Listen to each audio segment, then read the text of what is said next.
Racikan Berita. Baik, Bang Didu, ini tadi dipertanyakan, dipercuma ini Bang Didu teriak-teriak, dipanas terik, dipik. Bagaimana upaya membangkitkan gerakan jalanan agar percaya diri untuk melawan? Silakan, pengalaman Abang. Terima kasih. Assalamualaikum warahmatullahi wabarakatuh. Saya pikir hari ini hari mengambil alih kembali negara yang sudah dikudeta oleh Jokowi dan oligarki. Karena hari ini Bung Deddy Sitorus sudah ada di sini.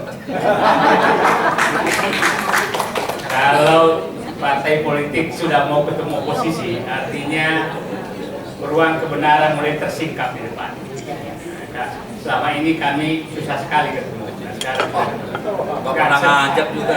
Saya dalam satu forum yang mengini Jokowi. Nah, saya ingin menjelaskan, Jokowi sebenarnya mengkudeta negeri ini dan mengkudeta partai yang mendukungnya itu bulan November 2015. Di saat itu saya dengan Pak Sudirman Said membongkar Papa minta saham dan dimarahi karena menyinggung oligarki. Nah, di situ saya melihat Pak Jokowi negara ini sudah dikudeta oleh Jokowi bersama oligarki.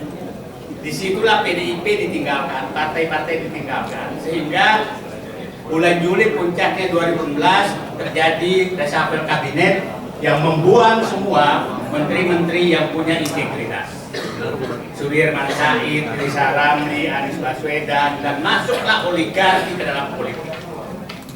Jadi sebenarnya kita harus menganggap bahwa Jokowi sudah melakukan kudeta bersama oligarki itu 2015 dan berlanjut 2017. Setelah itu Jokowi mengabaikan semua, termasuk ketua partai yang membesarkan Jokowi sekeluarga. Keluarga maksudnya semua, besar ya. Nah, jadi kalau sakit hati kita ke Jokowi kira-kira diukur 1 sampai 10, kalau saya 5 jadi seluruh hanya 9. Nah, itulah yang terjadi, sehingga apapun yang kita lakukan, partai-partai lakukan itu juga bagi Jokowi tidak penting. Bagi Jokowi tidak penting. Konsultan politik mereka memberitahu bahwa Pak Jokowi yang penting Bapak punya uang maka semua dibereskan. Itu asumsi politik dia.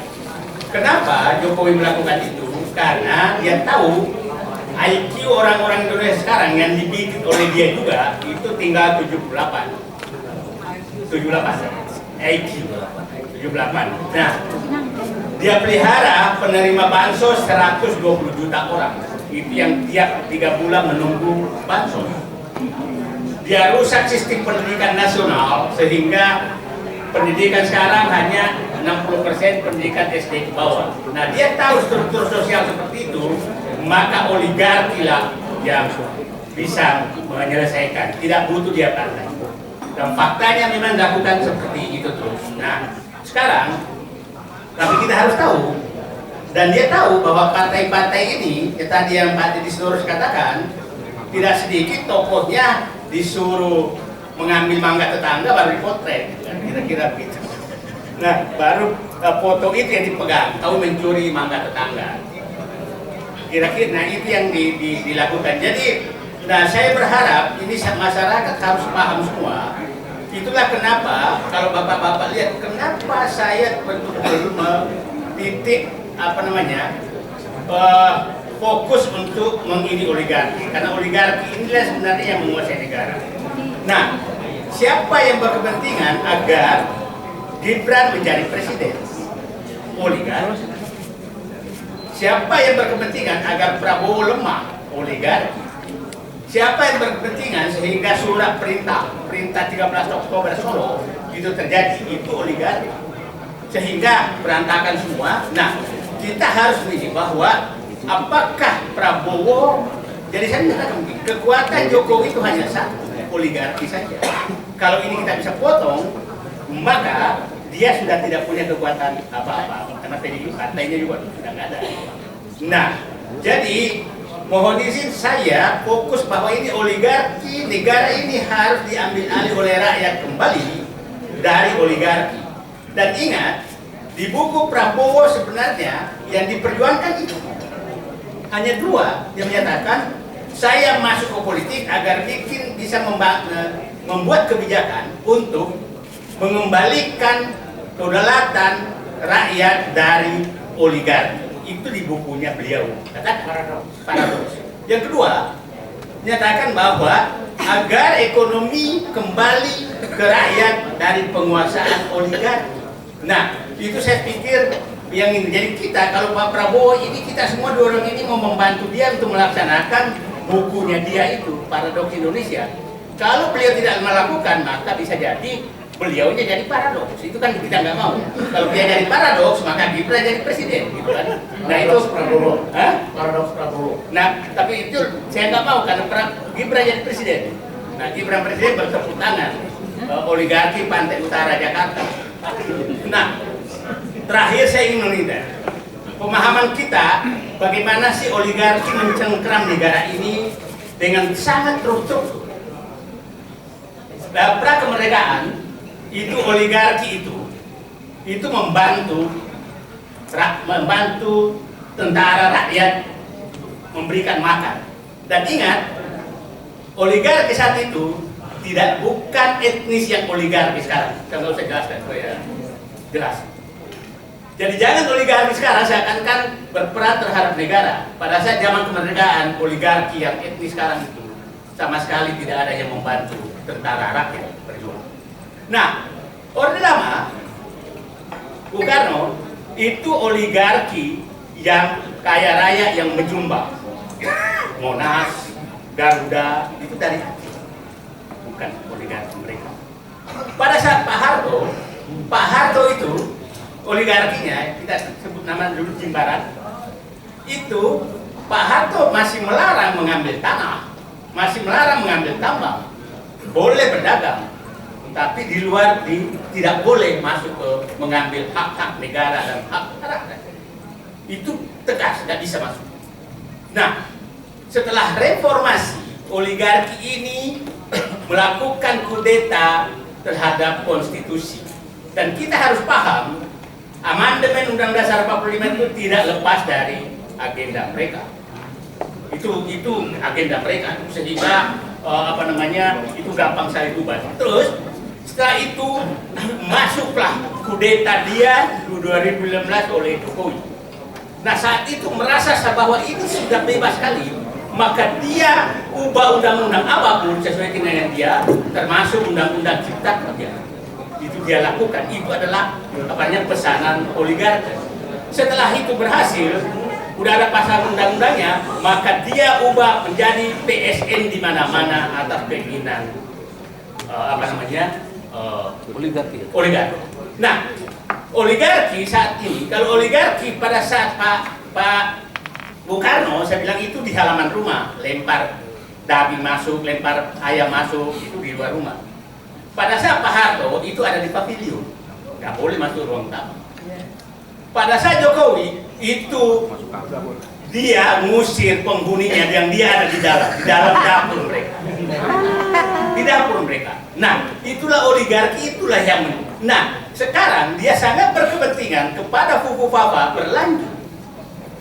Jadi yang kita lawan ini adalah mengambil kembali kudeta negara ini oleh oligarki bersama dinasti Jokowi. Itu yang kita harus ambil alih dan kembalikan kedaulatan kepada rakyat dengan mekanisme yang ada. Nah, itu saya muter-muter semua itu yang terjadi. Coba bisa bayangkan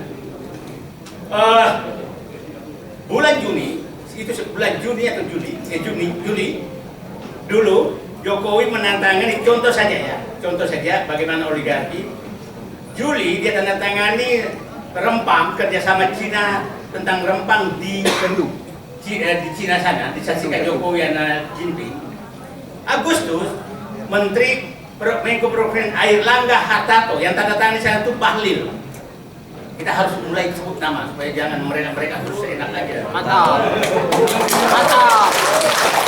nama kita harus mulai sekarang, karena kita harus identifikasi siapa sebenarnya alat-alat oligarki di negeri ini dan berbungkus politik. Airlangga Hartarto Agustus menyatakan menandatangani PSN Rempang. Bahlil langsung menyatakan 22 September Rempang harus kosong. Belanda saja tidak sejahat itu di negeri ini. Sejak zaman dia Belanda. Kok ada orang jahat begitu? Hanya sebulan rakyat harus diusir yang sudah puluhan tahun, ratusan tahun tinggal di sini. Nah, ini betul-betul menurut saya sangat berbahaya bagi bangsa ini. Kita tidak tahu, ini sedang diskusi kita di sini. Tahu-tahu nanti rumah kita sudah ditetapkan dengan PSN, maka kita digusur. Kita tidak tahu. NJOP-nya tidak. Ini semua sudah di. Jadi jangan sampai ibu merasa punya warisan ke anak-anak ibu. Padahal sudah diambil semua oligarki dengan Jokowi sebagai bonekanya. Itu yang harus kita ini kan. Nah, itulah coba bayangkan ada satu provinsi itu tanah izin macam-macam di provinsi itu ada 5 provinsi, ada satu tapi nggak usah saya sebutkan karena nanti dianggap provokasi lagi. Yang tanah-tanah yang diserahkan ke oligarki sudah lebih luas dari provinsi tersebut. Artinya seluruh rakyat yang tinggal di provinsi itu sudah menumpang, tinggal menunggu diusir. Jadi kalau kubu Papa ini terus jadi dinasti terus, maka ini kita semua menjadi penumpang dan akan diusir oleh mereka. Itu namanya kita harus ingat semua. Nah, itulah saya pikir. Jadi saya menyatakan Pak Dedis terus terima kasih. Kami tujuan perjuangan kita sama, melepaskan negeri ini dari kekuasaan dinasti Jokowi bersama oligarki. Terima kasih. Bangsa itu.